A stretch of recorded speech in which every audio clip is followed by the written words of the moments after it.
वो ज़मीन है तू मगर ए ख्वाबगाहे मुस्तफ़ा दीद है കഅബെ കോ തേരി ഹജ്ജ് അക്ബർ സേ സിവ.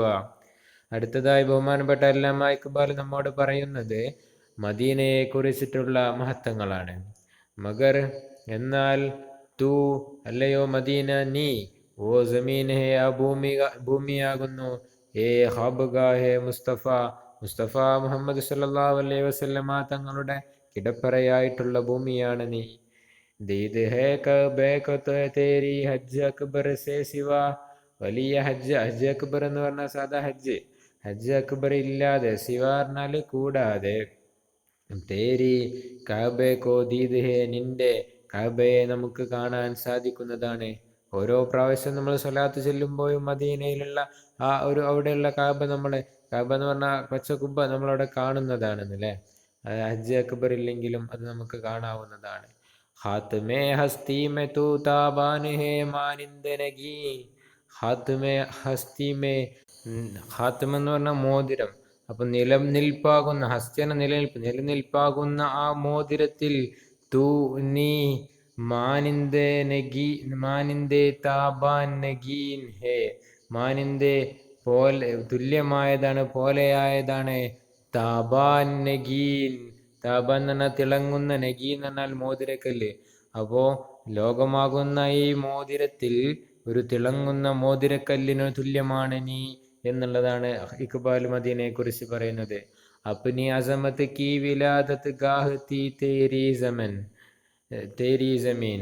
അപ്നി തങ്ങളുടെ അസമത്ത് കി, നബി സല്ലല്ലാഹു അലൈഹി വസല്ലമ തങ്ങളുടെ ജനനം മക്കയിലാണെങ്കിലും നബി സല്ലല്ലാഹു അലൈഹി വസല്ലമ തങ്ങളുടെ മഹത്വത്തിന്റെ ആ ഒരു ജന്മം നടന്നത്, വിലാദത്ത് കാരണം ജന്മം നടന്ന സ്ഥലം അത് തേരി സമീൻ, അത് നിന്റെ ഭൂമിയിലാണ്. തുജ്മേ റാഹത്ത് ഇസ് ഹിൻസാഹെ മുഅസ്സം കോ മിലി. തുജ്മേ നിന്നിൽ, ഇസ് ഹിൻസാഹെ മുഅസ്സം കോ ബഹുമാനിതനായിട്ടുള്ള ഈ ഒരു ചക്രവർത്തിക്ക് നബി സല്ലല്ലാഹു അലൈഹി വസല്ലമ തങ്ങൾക്ക് റാഹത്ത് മിലി, ആശ്വാസം ലഭിച്ചു. ജിസ്കെ ദാമൻ മേ അമാനെ അഖ്വാമെ ആലം കോ മിലി. ജിസ്കെ ഏതൊരു ഭൂമിയുടെ ദാമൻ മേ തായ്വരയിലാണ്, അഖ്വാമെ ആലം കോ ലോക ജനതക്ക് അമാൻ മിലി സമാധാനം ലഭിച്ചത്, അത് നീയാണ്.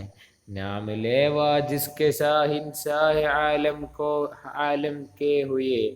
നാം ലേവ എന്ന് പറഞ്ഞാൽ സ്മാരകം. അപ്പോൾ ജിസ്കെ ഷാഹിൻഷാഹ് ആലം കെ, ജിസ്കെ ഏത് നാടിലാണ്, ഷാഹിൻഷാഹ് ആലം കെ ലോക ചക്രവർത്തിയുടെ നാമല്ലേവാഹേ ഹുയേ സ്മാരകമുള്ളത്, അത് നീയാണ് മദീന. ജാനശീനെ കൈസർ കെ വാരിസെ മസ്നദ് ജം കെ ഹുയേ. ജാനശീൻ അനന്തരാവകാശിയായത് നീയാണ് മദീന. ആരുടെ? കൈസറിന്റെ, അതുപോലെ തന്നെ വാരിസെ മസ്നദെ ജം, ജംഷീദ് എന്ന രാജാവിന്റെ, ജംഷീദ് എന്ന് പറഞ്ഞാൽ ഇറാൻ ഡൈനാസ്റ്റിയിലുള്ള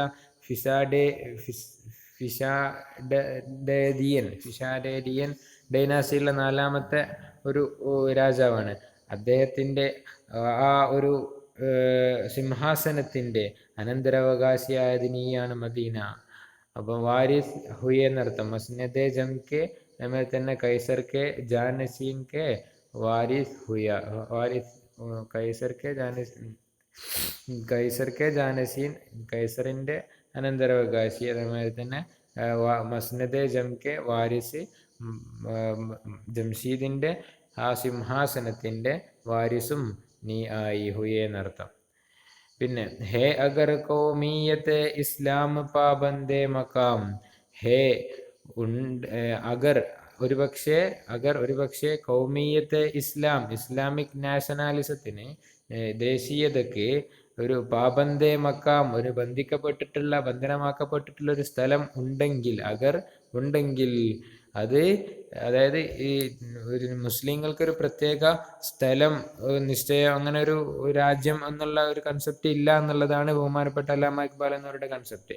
അങ്ങനെ ഉണ്ടെങ്കിൽ അത് ഹിന്ദ് ഹി ബുന്യാദ് ഹേ ഉസ്കീന ഫാരിസ് ഹേ നഷാം. അത് ഹിന്ദ് ഹി നെ ഫാരിസ് ഹേ നെ ഷാം. അത് ഇന്ത്യയല്ല, ഫാരിസ് അല്ല, ഷാമല്ല, ബുന്യാദ് ഹേ അതായത് അതിൻ്റെ അടിത്തറ. ഉസ്കി ബുന്യാദ് ഹിന്ദ് ഹി നെ ഫാരിസ് നെ ഷാം ഹേ എന്നർത്ഥം. അപ്പോൾ അതിൻ്റെ ഉസ്കി ബുന്യാദ് ഹി അതിൻ്റെ അടിത്തറയാകുന്നത് നീയാണ്. എന്തല്ല ഹിന്ദ് ഹി നെ ഫാരിസ് നെ ഷാം ഹേ എന്നർത്ഥം. ഇന്ത്യയോ അല്ലെങ്കിൽ ഫാരിസോ അല്ലെങ്കിൽ ഷാമോ അല്ല, അത് നീയാണ് മദീന. ആഹ് യസ്രിബ് ദേശ് ഹേ മുസ്ലിം കാ തൂ മാവഹേ തൂ.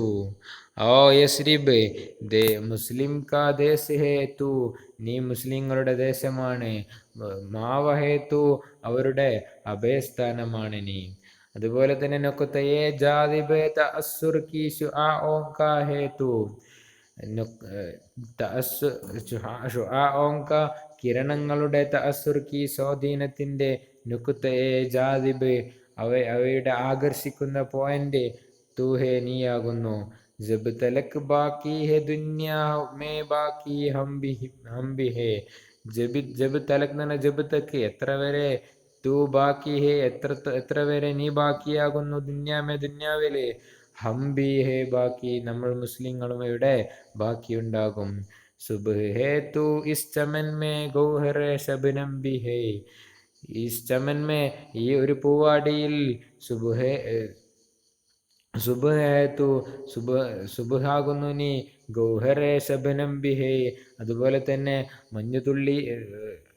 ഗൗഹർ എന്ന് പറഞ്ഞാൽ ഈ മറ്റേ ഡയമണ്ട് മുത്ത്, ആ മുത്താകുന്നു. ശബനം ബി, ശബനം എന്ന് പറഞ്ഞാൽ മഞ്ഞുതുള്ളി. അപ്പോൾ മഞ്ഞുതുള്ളിയുടെ ഡയമണ്ട് പോലെയുള്ളൊരു മുത്താകുന്നു നീ മദീന എന്നാണ് ബഹുമാനപ്പെട്ട അല്ലാമ ഇഖ്ബാൽ പറയുന്നത്. അപ്പോൾ ഇതിൽ ഇനി എന്തെങ്കിലും മനസ്സിലാവാത്തുണ്ടെങ്കിൽ പേഴ്സണലായിട്ട് വരികൾ ചോദിച്ചാൽ മതി, ഇൻഷാ അല്ലാഹ് വ്യക്തമായിട്ട് പറഞ്ഞുതരാം. അസ്സലാമു അലൈക്കും വറഹ്മത്തുള്ളാഹി വബറകാതുഹു.